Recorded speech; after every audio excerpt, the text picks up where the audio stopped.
Little, like 5 or 6, he pretty much played anything the coach needed him to do. He was good. He was the best on any team he played on, pretty much.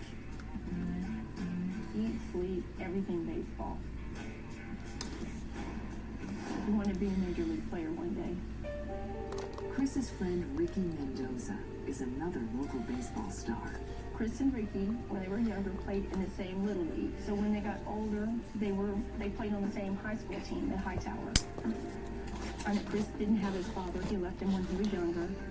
Hi, y'all. It's True Crime and Makeup Friday. Whoop, whoop. They were good friends. They both played baseball together, and they both had a passion for baseball. That was the common denominator between them. Today we are doing Lizzie Borden, and I am doing a makeup look centered around women and uterus owners. Ricky could see Chris and see how easy it was for him to be social, how he had no social Let's do it. Jump into any conversation, and he could just make anybody laugh. I'm gonna wait for some people to get in here before we get started. Chris and Ricky continued to spend time together on and off the field. When they are seniors in high school, Ricky falls for freshman Megan Venable. I was 13 when I met Ricky. I met him through friends. You know, it was cool. He was the older guy. You know, it was fun.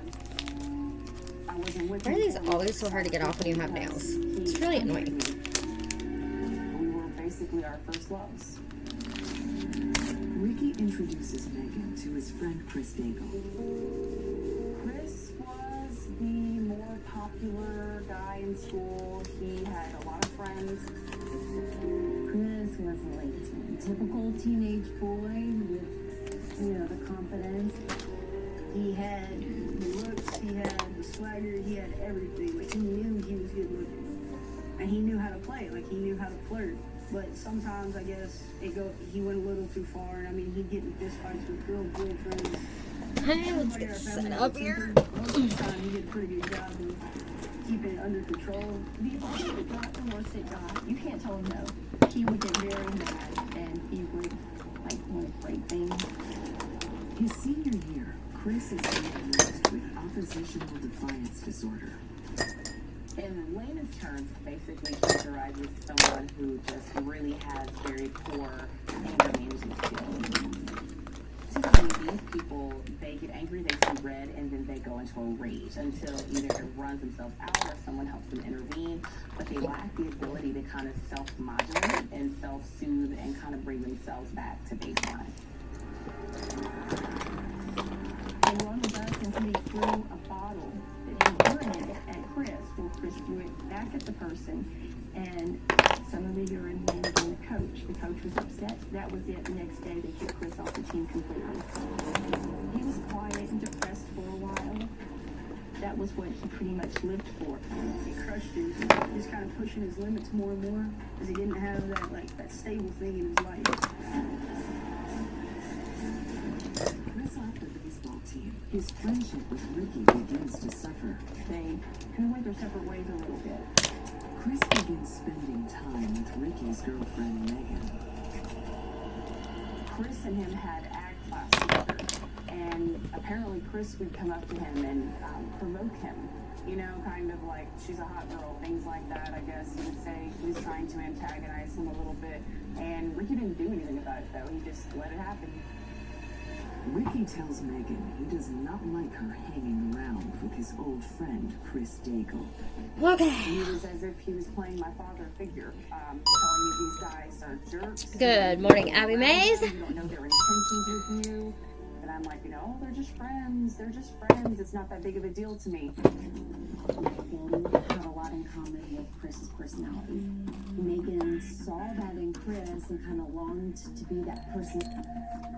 I was trying to be curious about other people and, wanting to be a high schooler and live my life. We went mudding one day. We skipped class. Megan took the opportunity to come out with us. Ricky called her and found out who she was. Megan had Alright. gone mudding with a group of kids, including Chris. Who's ready? I saw her with Chris. Let's just do it. I was busted. I just was trying to hide it. all the guys were outside. It was basically the end of the day, and he was yelling at me. Chris attacked him and threw him against the truck. All right, we ready? His hands off me, things like that. I don't know what Technoblade is, but rest in peace, I guess. And he left. I think Chris got the idea that Ricky didn't love So him. today's segment is on Lizzie Borden, No, and it's my property. I honestly don't think Lizzie Borden did what she was accused of. Do that. I think there was a lot of other suspects that they never even looked into. So let's get started on the Lizzie Borden story. Hopefully I have enough information in here to fill a whole makeup look. Lizzie Andrew Borden was born on July 19th, 1860. She was an American woman, tried and acquitted of the August 4th, 1892 axe murders of her father and stepmother in Fall River, Massachusetts. Fun fact, my wife was looking at places we could move to if, like, you know, shit got crazy. And she was like, let's go live in Fall River, Massachusetts. And I'm like, is the Lizzie Borden house up for sale? Because I have issues and I want to live in the Lizzie Borden house, duh. She died of pneumonia at age 66, just days before the death of her older sister, Emma. The Borden murders and trials received widespread publicity throughout the United States, and along with Borden herself, remained the topic of popular culture to the present day. They have been depicted in numerous films, theatrical productions, can't speak, literary works, and folk rhymes that are still very well known and used throughout the Fall River area. They really capitalized on the whole Lizzie Borden thing. They still capitalize on it. From what I understand, I've never been there, but they sell a lot of merchandise centered around Lizzie Borden and the axe murders. And I mean, you do you.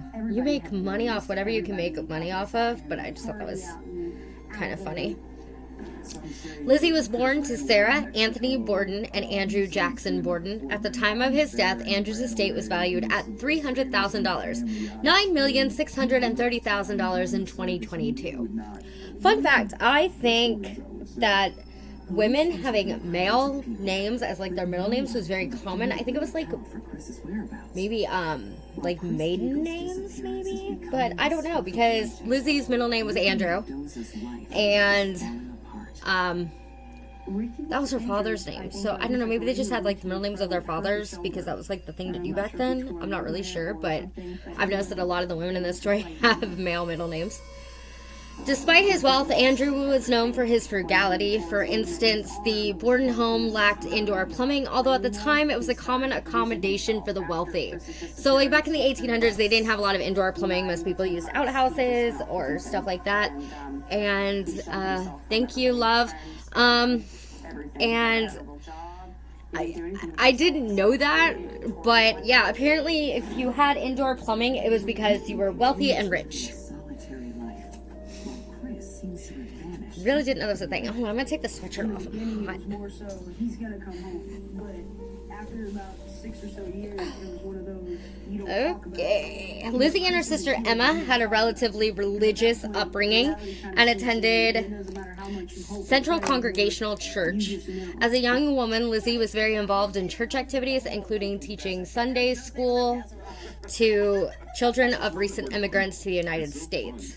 It's great to think that with everything that's going on in the 1800s, they were more accepting of immigrants and other faiths and races than we are today. Just saying. Is it still cool if I catch a ride home with you? I never said it was. Yeah, but technically you didn't say it wasn't. She was a member of the Ladies' Fruit and Flower Mission, which honestly I cannot find anything about, but I think is a great name. 3 years after the death of Lizzie's mother, Sarah, Andrew married Abby Durfee Gray, 1828 to 1892. Lizzie stated that she would call her stepmother Mrs. Borden and demurred on whether they had a cordial relationship. She believed that Abby had married her father for his wealth. Abby would always claim that she loved Andrew, and that's what she was there for, because she did love Andrew, and it had nothing to do with his money. But from everything I could read, like that pertained to specifically Abby, she was very greedy, and she did spend a lot of money, and she expected Andrew to, like, just take care of everything, all of her whims, whatever they were. So Abby expressed signs of being a gold digger, but she claimed that she married for love, not money. In May of 1892, Andrew killed pigeons in his barn with a hatchet, believing they were attracting the local children to hunt them. Lizzie had recently built a roost for the pigeons, and it has been commonly recounted that she was upset over the killings, though the veracity of this has been disputed. A family argument in July 1892 prompted both sisters to take extended vacations in New Belford. So back in that day, it seems that whenever you didn't get along with your children, or your children didn't do what you wanted them to do, you sent them on vacations, which was like boarding school or schools for the troubled or whatever that we would have nowadays. Nowadays, you just say, no, my kid was a problem, so I sent them away to boarding school or military school. But no, back then you were going on vacation. Tension had been growing within the Borden family in the months before their murders. After their stepmother's sister received a house, the sisters demanded and received a rental property, the home they had lived in until their mother died, which they purchased for $1. Now, I really didn't understand that if they owned this home and they were living in it, why Lizzie was constantly in the home that her father and stepmother lived in. I'm not really sure what the reasoning for that was. I mean, if I have my own place, I'm not going to go back and stay with my parents all the time. I'm going to live in my own place. I do live in my own place, but I'm just saying. I'm not going to go back and visit my parents, you know? Like, I mean, I might go visit them, but I'm not going to stay there long term. So I'm not really sure what her reasoning for going back to that house was, but she was there, obviously. That's why she was accused of murder. Just saying. The night before the murders, John Venicum Morris, the brother of Lizzie and Emma's deceased mother, visited and was invited to stay for a few days to discuss business matters with his brother-in-law, Andrew. There was said to be some conflict over property. Thank you, baby. There was said to be some conflict over property. There really wasn't a whole lot of detail about it. Wouldn't surprise me for back in that day. For several days before the murder, the entire household had been violently ill. Speculation was that the maid, after an argument with the two sisters, purposefully left out mutton to use in meals over several days that Abby had feared poison, given that Andrew had not been a popular man. His frugality and stuff made him very unpopular among locals. According to the forensic investigation, Abby was facing her killer at the time of the attack. She was first struck on the side of her head with a hatchet, which cut her just above the eye, causing her to turn and fall face down on the floor, creating contusions on her nose and forehead. For those of you that don't know what contusions are, that would be bruises or marks around the face. Her killer then struck her multiple times, delivering 17 more direct hits to the back of her head, which killed her. When Andrew returned at around 10:30 a.m., his key failed to open the door, so he knocked. Maggie went to unlock the door, finding it jammed. She uttered a curse, meaning she said probably something along the lines of "fuck." She would later testify that she heard Lizzie laughing immediately after this, although she did not actually see Lizzie, but stated that the laughter was coming from the top of the stairs. This was considered significant as Abby was already dead by this time, and her body would have been visible to anyone on the second floor. Lizzie later denied being upstairs.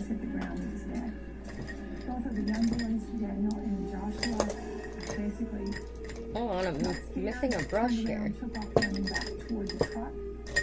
Ricky didn't say much. They all got in the truck and left. Found it. Ricky told them they had to go back out to the field. Sorry, I dropped a brush. Chris's body to a location where it wouldn't be found. Lizzie stated that she had then removed Andrew's boots and helped him into his slippers before he lay down for a nap. detail contradicted by the crime scene photos, which showed Andrew was still wearing his boots. So there is some evidence here that Lizzie obviously lied during interrogation. But, I mean, I don't know if anybody thought to think that maybe she was in shock of what had happened or, you know, anything else.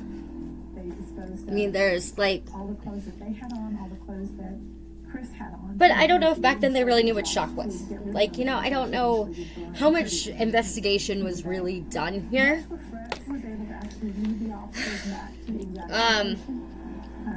She then informed Maggie of a department store sale and offered her permission to attend, but Maggie felt unwell and went to take a nap in her bedroom instead. Give me just a second, I can't turn pages. I can put my finger. I got a phone call from Tracy, and she was crying. Just before 11 a.m., she heard Lizzie call from downstairs. Maggie, come quick, father's dead. Somebody came in and killed him. Andrew was slumped on a couch in the downstairs sitting room, struck 10 or 11 times with a hatchet-like weapon. One of his eyes had been split cleanly in two, suggesting that he had been asleep when attacked. His still bleeding wounds suggested a very recent attack. Dr. Bowen, the family's physician, arrived from his home across the street and pronounced both victims dead. Detectives estimated that Andrew's death had occurred at approximately 11 a.m. So it was 10 minutes later that Lizzie announced that her dad was dead, which I totally understand and see how that would look suspicious. But let's say that Lizzie went to this, like, cloth sale she had been telling Maggie about, okay? So let's say that that's what she did. And she came back at 11:10-ish, or close to 11:10, because that was when she stated that she found her father's body. She could have been gone that whole time and then just come in right after, you know, the murders had happened. Also, nobody ever mentions this, but the uncle was still staying with them. And he was not even really investigated. And I'm like, but there was record of, like, there was, like, a record of conflict between the brother-in-law and the father, and like they were just, I guess, overlooking that, and I just don't understand that. Please don't bring religion into any of these chats. I don't believe in God. I don't wish to discuss God. Sorry, back to my story. Anyway, so I don't know why. Also, the maid was home and nobody like looked into that either. Just saying, like, cops in the 1800s are worse than cops of present day. Like, much worse. Sad. And it's annoying. Most of the officers who interviewed Lizzie simply disliked her attitude. They would hate me. I have so much attitude. Stating that she was too calm and poised. Despite her attitude and changing alibis, nobody bothered to check her for bloodstains. Chris is with Jesus. And if we're good enough, maybe we can go see She defended that she inquired... Oh, sorry. Skipped a paragraph there. Police did search her room, but it was a cursory inspection. At the trial, they admitted to not doing a proper search because Lizzie was not feeling well. They were subsequently criticized for their lack of diligence. I don't know why I can't speak English today. I'm sorry. You didn't offend. I'm just saying I don't believe in God, so please don't bring God into any of my chats. I wish you happiness and health and wealth as well. I am pagan, so... Residents suspected Lizzie of purchasing hydrosonic acid in a diluted form from the local drugstore. This is not to be confused with hydrochloric acid because I thought it was the same thing, and it's so not the same thing. It's absolutely two different things. And I 100% thought it was the same thing. Not even gonna lie. That's on me. She defended that she inquired about the acid so she could clean her furs, which were like a big sign of being wealthy back in that day. Like, if you had fur, you were like Cruella de Vil cool. Okay? You were considered super freaking rich. Because furs are like so hard to get, for one, and for two, they were like the equivalent of millions of dollars present day back then. So they'd be like hundreds of thousands of dollars back then. So that's like millions and millions of dollars now. Because, I mean, you got to think Andrew Borden was worth $300,000 in his day. Today, that translates into over $9 million. So, I mean, you got to think that's like big money. That's big money back then. It's about 12 or 13,000 people. Residents, Lizzie and Emma's friend, Alice Russell. Maybe a couple restaurants. Alice is just not a good person, okay? Alice, I feel like probably had some sort of ulterior motive here because she was all like, yeah, they did it. She totally did it. I know she did it. She told me she did it. When in fact, she never actually said that. So, decided to stay with them the night following the murders while Morse spent the night in the attic guest room. Contrary to later accounts that he slept in the murder site guest room. Now, I did find several articles that stated that he immediately demanded to be let back into his room after... We all knew each other or knew something about each other or each other's names. I'm about to quit one of my groups. Ain't even playing. Anyway... that he had demanded to be let into the guest bedroom that he was staying in where Abby was murdered immediately after the murders. But apparently that is not what actually happened. The morning after the murders, Alice entered the kitchen to find Lizzie tearing up a dress. She explained that she was planning to put it on the fire because it was covered in paint. It was never determined whether it was the dress she had been wearing on the day of the murders.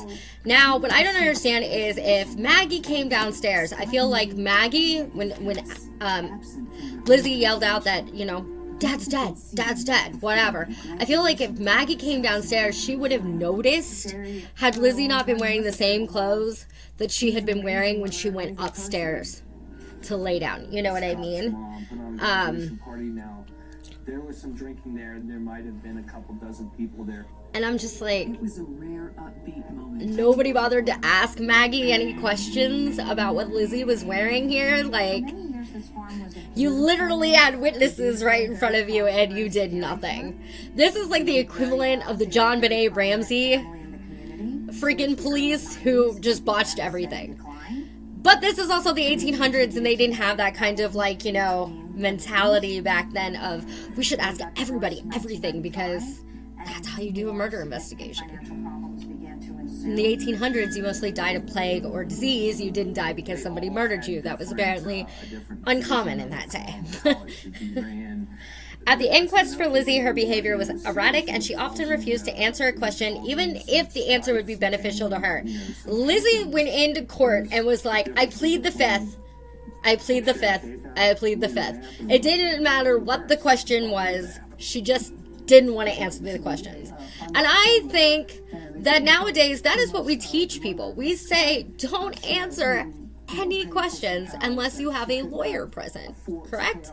This is what we tell our kids and our family every day, especially right now. I have told my kids, listen, don't say anything until your parent or lawyer is present, okay? Just the way it is. So, like, back then, I'm, like, so mad right now.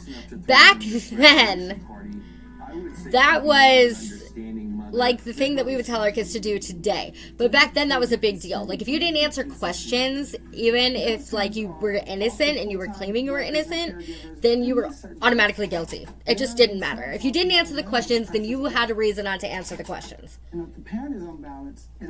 You were guilty of something.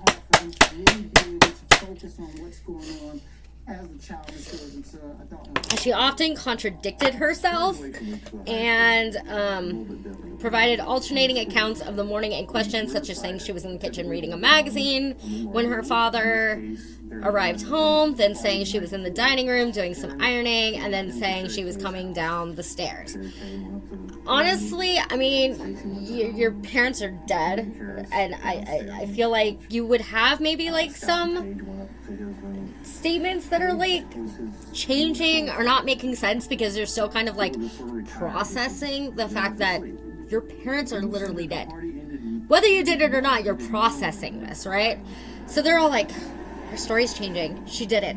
Her story's changing. She totally did it.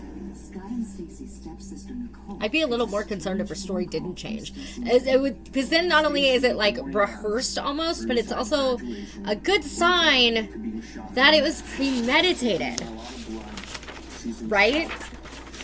Maybe that's just me, but I'm just saying. On August 11th, Lizzie was served with a warrant and jailed. 4 days before the trial on June 1st, another axe murder occurred in Fall River. I don't know what it is with axe murders in the 1800s, but this is like the thing to do, apparently, is use an axe. This time, the victim was Bertha Manchester, who was found hacked to death in her kitchen. The similarities were striking and noted by jurors. However, Jose Carrera de Mello, a Portuguese immigrant, was later convicted of Manchester's murder in 1894 and was determined not to have been in the vicinity of Fall River at the time of the Borden murders. I'd honestly like to know, with the lack of technology that they had in the 1800s, what made them say, yeah, he was in here. Like, what evidence do you truly have that he was not actually there? I just feel like there's so many inconsistencies to how the police handled this particular case. Both victims' heads had been removed during autopsy, and the skulls were admitted as evidence. Upon seeing them in the courtroom, Borden fainted. She was ultimately acquitted of the murders because they believed that the evidence was not substantial enough to convict her or prove that she had done it. Personally, I reside on the side that Lizzie Borden didn't do it. Other suspects were in the home, and they were never fully in question. What do you think? I mean, there's just so many things. There was also, and I didn't put this in here, but I'm going to bring it up anyway because I still have time and I haven't finished my makeup, that that Lizzie and Maggie were in a lesbian relationship, and Abby found out about said lesbian relationship and was not happy with it, and that she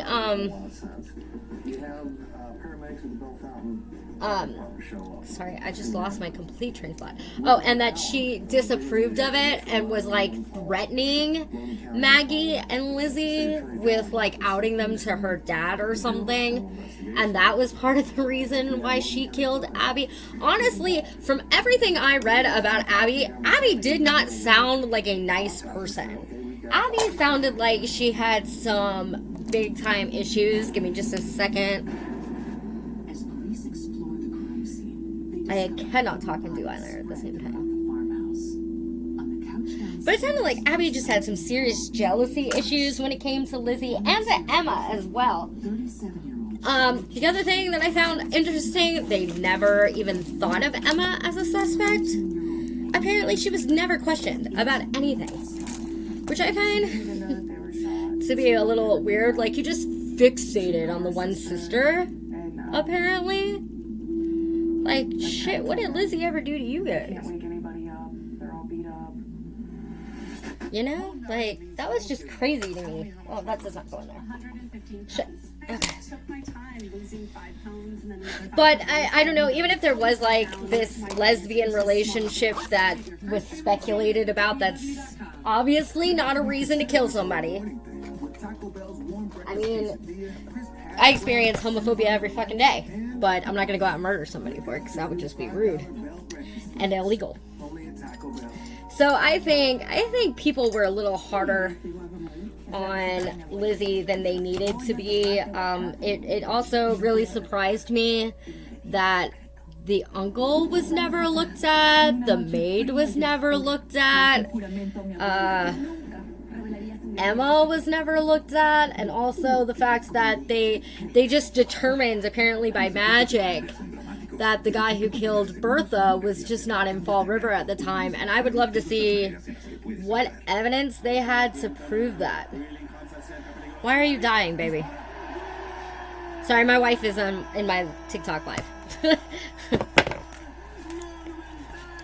I'm live on 3 platforms, so this is entertaining. But there's just so many things. Or like even looking into like, you know, Abby had said that she feared poison when they all got sick off the venison. If that was like a thing and she was genuinely concerned about poison because Andrew was not well liked, why was that not further looked into? You know what I mean? You're not fat, shut up. And yeah, I know it is hot, baby. I'm sorry. It is hot. It is dumb hot. It is almost 90 degrees outside right now. There's just so many other people I think they should have looked into that they didn't take any time to look into, and I'm just like, what were you doing that none of these people came up on your radar? And like I said, as I was saying about the other guy, I would really love to know what evidence they used to determine that he was not in Fall River at the time. Like, I want to know what you know that I don't know. But yeah, apparently they just knew. They just knew that Jose didn't do it. I think they were just honestly like hell-bent on getting Lizzie for whatever reason. I guess maybe because she was the most convenient target. And you know, even nowadays, cops automatically suspect family members before they'll like really investigate anybody else, because how could it possibly be anybody but the family, right? Who's the family? You know who's the family. And it's like when I watch some shows that I like to watch, like Killer Kids or like Snapped or any of that, I'm like in the same mentality though. I'm like, yeah, the husband did it. The husband most definitely did it. Anybody else like that when it comes to true crime? Am I the only one who's like automatically suspicious of the family members? Is that just how we're ingrained to like think now? Is that it can't possibly be anybody but the family members? And when you find out it was some like random dude,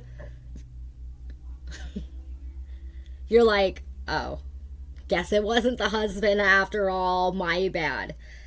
But I also was looking into, like, I'm working on another segment. I've just finished next week's segment on Dennis Rader, and I was talking to my youngest about it, and I was like, you know, I find it interesting that so many serial killers were active at the same time. Like, you don't think about it until you're, like, researching them for your segments or whatever. But, like, when Ted Bundy was active, so was Gacy and Dahmer, and I believe Richard Ramirez was at the same time. I could be wrong. Train. Did y'all hear that? That was freaking loud.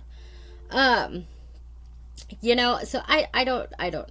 But I just find that interesting that, like, we don't even think about, I guess maybe because I wasn't alive at that time, I don't think about the fact that they were all active at the same time. And also, BTK is in Wichita, Kansas. Now, when you think of Kansas, you don't think of serial killers, you think of the Wizard of Oz. Surprisingly, Kansas has had quite a few serial killers in their time, which is like interesting as hell to me.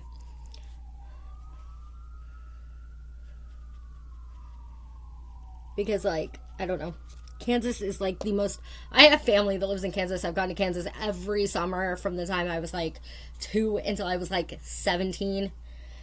So I know there's nothing in Kansas, hold on just a second, to really make you think, yeah, this is the place. This is the birthplace of serial killers. It's definitely not the place that makes you think that. New York, California, these are places, Florida, that I would be like, yeah, I could see serial killers being from here, but not Kansas. Although, going back as early as I think the 1800s, you had the Bender family that was in Kansas. So I don't know. But anyway, I very much look forward to next week's segment. Really, I'm excited about it because this took forever to do, and I was being freaking stubborn about it. You can ask my wife. I was being stubborn about it because I didn't want it to seem like every other serial killer segment or documentary done on BTK. I wanted it to be straight about facts, but sympathetic towards victims and victims' families, as well as giving you all the information that I had available to me. So, hopefully next week's segment is just as good as the Lizzie Borden segment and the Ted Bundy segment. So, on that note, this is the look I put together for women's rights and the rights of uterus owners. You can join me tomorrow for another makeup look. We're going to be doing green for abortion rights. Or you can see me next Friday for another true crime and makeup segment, and that will be on BTK. Y'all have a wonderful day. Please be good. Make good choices. Don't do anything I wouldn't do, and stay away from people that make you feel icky.